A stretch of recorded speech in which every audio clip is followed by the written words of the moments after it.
Nggak ada apa-apa, semua terlihat nggak ada yang aneh, cuma lorong luas, lebar, tanpa ada penghalang apapun. Tapi kok jalannya berat?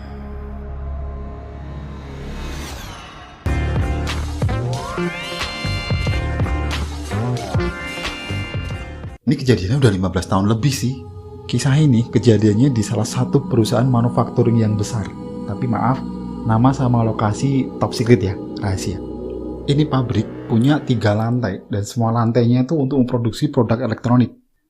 Di sebelahnya gedung 3 lantai ini punya gedung 1 lantai sebagai ruangnya manajemen gitu. Ya ruang kerjanya para manajer, para ekspatriat, untuk ruang training, untuk ruang testing, ataupun development produk. Yuk kita fokus ke gedung yang 3 lantai itu ya. Tiap lantainya itu ada akses bagi para pekerja. Sebelum masuk ke ruangan kerjanya masing-masing lantai itu, wujudnya lorong sepanjang 60 meter, lebarnya 5 meter. Ya memang lebar sih, karena untuk akses delivery produk jadi yang keluar dari ruangan produksi ataupun untuk material bahan baku masuk ke area kerja gitu. Nah di tiap sudut lorong itu ada tangga untuk akses antar lantai. Namanya juga lorong ya, lorongnya tuh lurus. Jadi ujungnya kan ada 2 tuh. Nah disitulah letak-letaknya tangga untuk naik ataupun turun.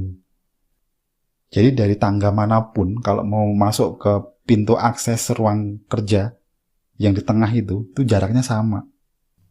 Nah setelah lewati pintu masuk ruang kerja yang di tengah itu, nah itulah ada ruangan namanya ruangan pakaian clean room, ruangan ganti. Jadi ruangan kerja, sebelum masuk ruang kerja itu harus pakai pakaian clean room khusus gitu.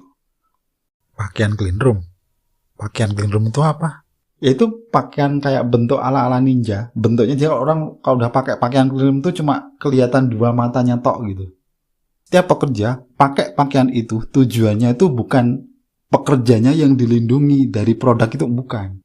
Justru karena para pekerja itulah yang bisa membahayakan produk, makanya si pekerja ini harus dilindungi dengan pakaian namanya pakaian clean room biar produknya itu tidak terkontaminasi oleh manusia.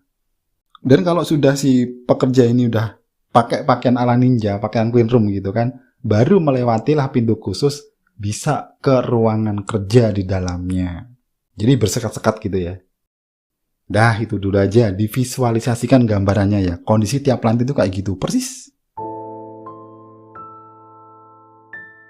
Yuk lanjut melihat ruangan dalam, khusus ruang kerja produksi yang sudah melewati ruang ganti clean room tadi ya. Di dalam area kerja itu, yang karyawannya harus sudah pakai baju clean room, itu punya beberapa sekat ruangan, tapi sekat itu nggak ada pintunya, karena cuma lorong-lorong yang disekat-sekat tok gitu. Jadi ruangan dalam kerja itu ruangan yang besar, terus disekat-sekat gitu, dikasih partisi, udah, nggak ada apa-apa lagi, cuma itu doang.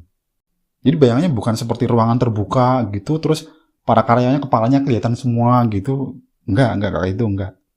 Nah itu sekilas gambaran gedung perusahaan di tempat kejadian peristiwa yang aku mau ceritain ini ya. Di antara para karyawan perusahaan itu, sebutlah ya namanya Ali dan Edi. Mereka itu satu rekrutmen dari salah satu kampus ternama di Pulau Jawa dan kebetulan tuh mereka satu tim kerja. Dan lagi karena perusahaan ini sangat melonjak produksinya sebab permintaan dari customer tuh naik. Maka perusahaan menerapkan sistem kerja shift biar 24 jam tuh pabrik bisa menghasilkan produk-produk terus. Kebetulan lagi si Ali dan Edi itu satu shift juga. Satu tim jadi juga satu shift. Nah shift kerjanya tuh gimana? 4 hari masuk pagi, 2 hari libur, terus 4 hari masuk malam, terus 2 hari libur. Gitu terus berotasi. 4 pagi, 2 libur, 4 malam, 2 libur. Jadi liburnya itu bukan di hari yang sama terus, bukan. Di waktu keseharian mereka kerja, mereka berdua tuh sering dengar cerita dari sesama rekan kerja. Kalau ada peristiwa, karyawati itu kesurupan kalau shift malam. Kadang satu orang aja yang kesurupan. Tapi kadang beberapa orang juga bareng-bareng. Kadang lokasi kejadiannya tuh antar lantai bareng. Entah di lantai 1 dengan lantai 3 di malam itu bareng ada. Kalau enggak lantai 2, lantai 3 bareng ada gitu. Tapi kadang hanya terjadi di satu lantai doang. Dan kalaupun terjadi di satu lantai aja, kadang bergantian lokasi esoknya. Misal nih kemarin malam itu di lantai 1 kejadiannya. Nah malam ini itu di lantai 3. Besoknya mungkin lantai 1 lagi gitu. Tapi kadang pun ya Kejadiannya itu berurutan harinya. Meskipun juga kadang jeda hari. Ini contoh nih, malam kemarin lantai 1, malam ini lantai 2, besok lantai 1 sama 3. Tapi seminggu kadang kejadiannya cuma 2 kali tok. Waktu itu kebetulan saat mereka berdua ini jatahnya masuk malam, belum pernah ngelihat sendiri karyawati itu kesurupan. Kalaupun peristiwanya terjadi di lantai 2, yaitu lokasi di mana mereka dua ini bekerja, posisi mereka tuh sedang kerja di dalam ruangan.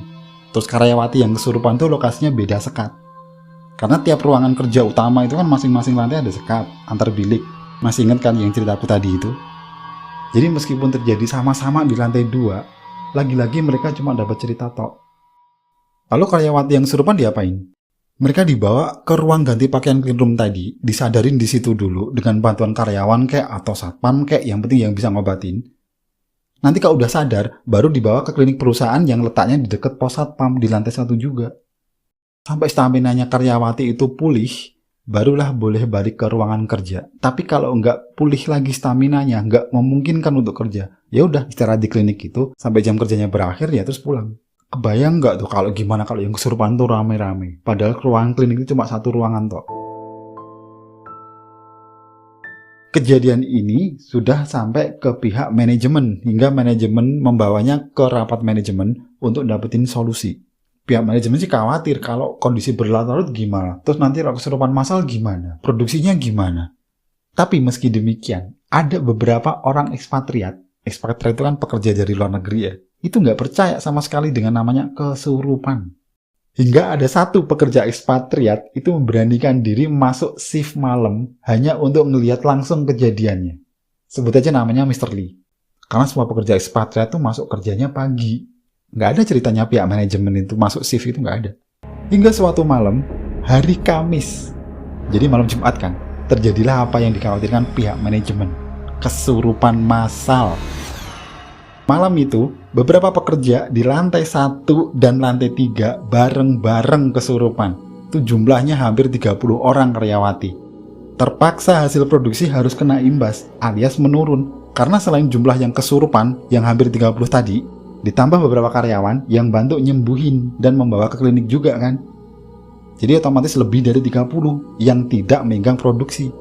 Namanya juga orang kesurupan. Satu orang kesurupan kan nggak bisa ditangani sama satu orang kan. Alhasil malam itu beberapa line produksi harus stop. Penanganan karyawati yang kesurupan diutamakan dan dipulangkan lebih awal. Tepatnya kira-kira jam 2 pagi ya.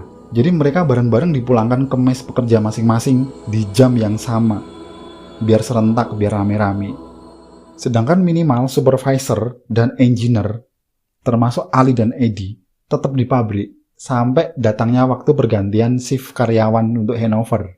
Saat itu kan Ali sama Edi masuk kerja malam kan. Jadi kan mereka harus tetap standby di pabrik itu sampai pagi, handover dengan lawan shift tentang kerjaan sama informasi. Nah di shift pagi itu ceritanya heboh pihak manajemen.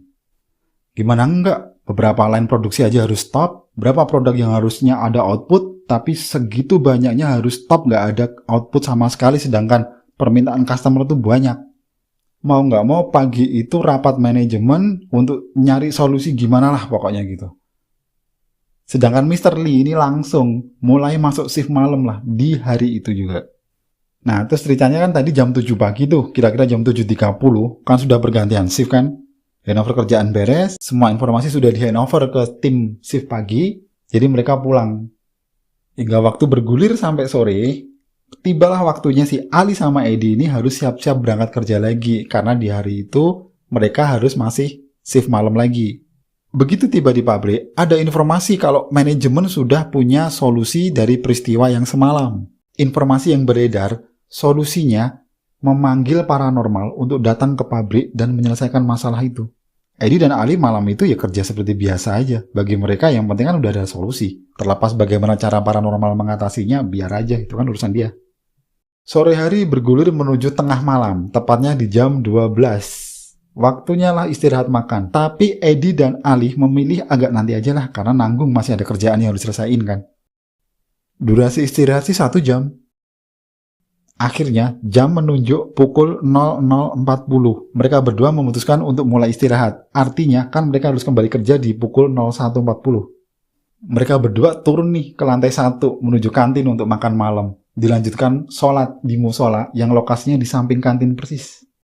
Selesai makan malam itu, mereka berdua berjalan menuju musola, melewati salah satu meja kantin yang di situ ada juga beberapa peserta yang terlambat jam istirahat.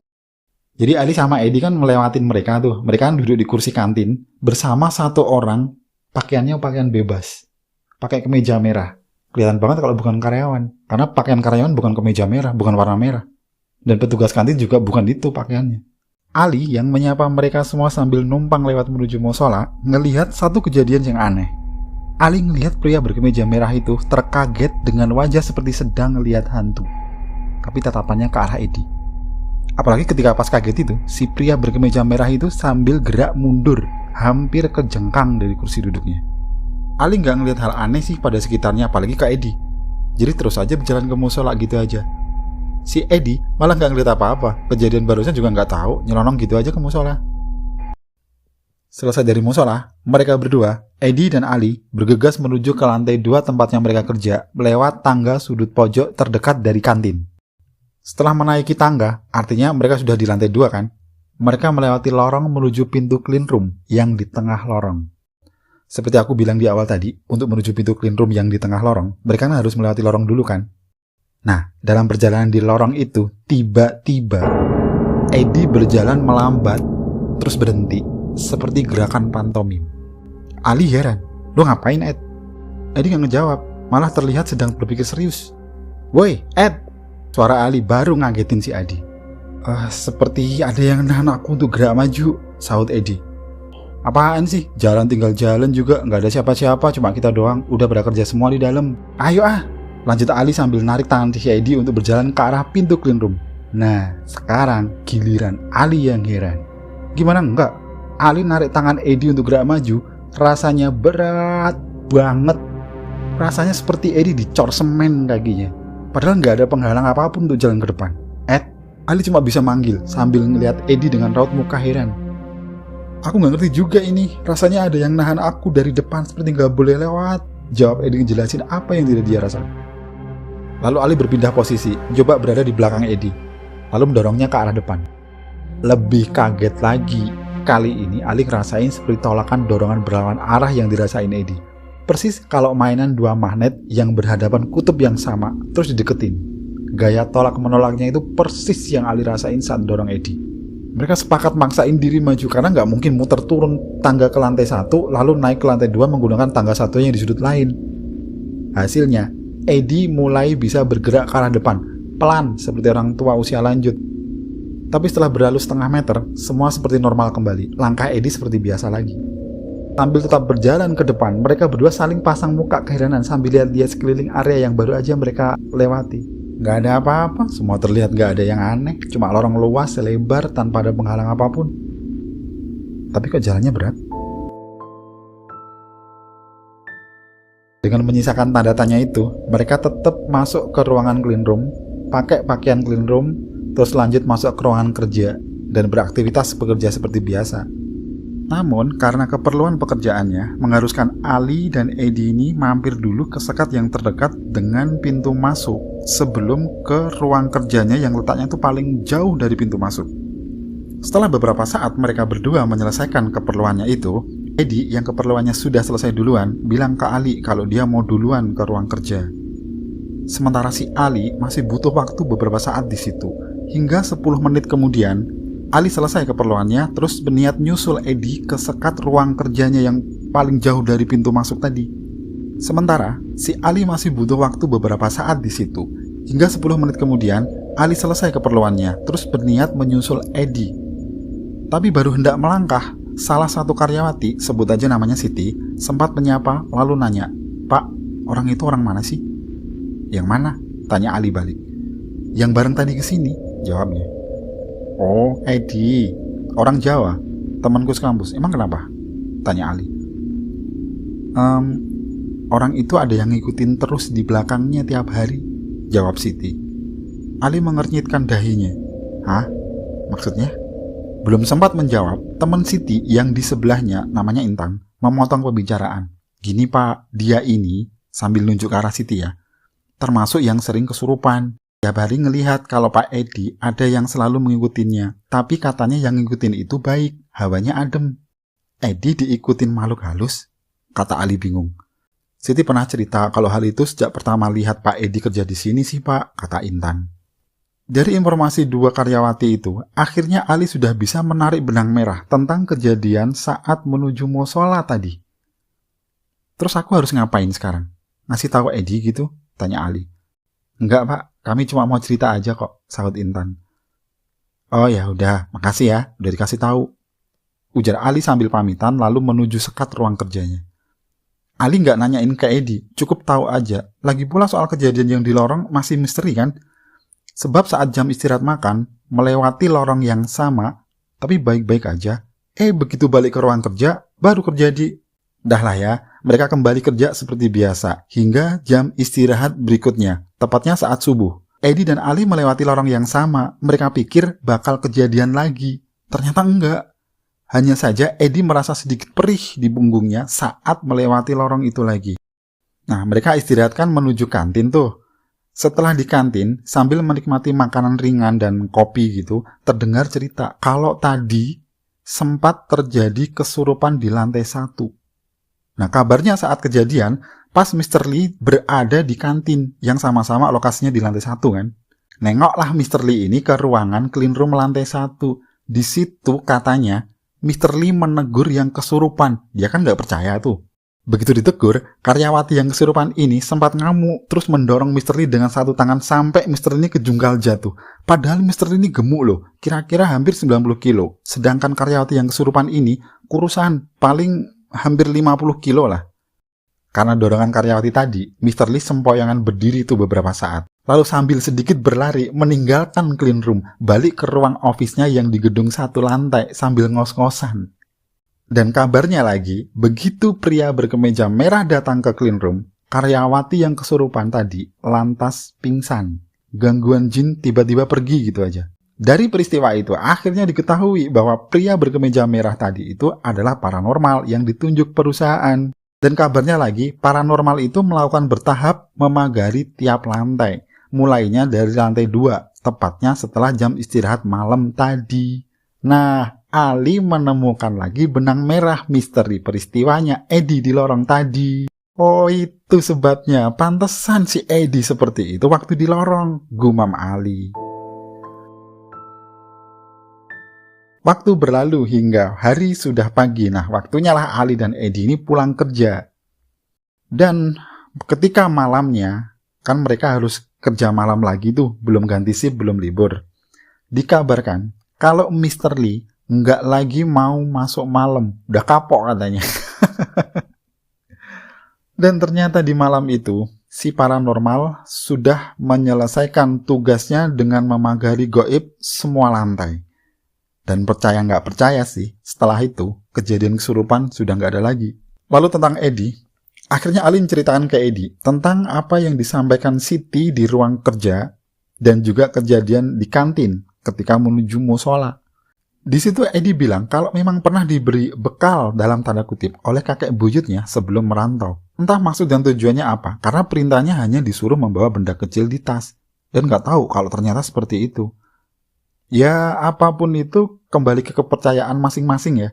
Video ini sekedar menceritakan peristiwa yang sudah pernah terjadi apa adanya, dengan tanpa bermaksud ke arah yang nggak positif. Buang yang nggak bermanfaat ya. Sekian cerita misteri kali ini, ditunggu kisah-kisah berikutnya. Assalamualaikum warahmatullahi wabarakatuh.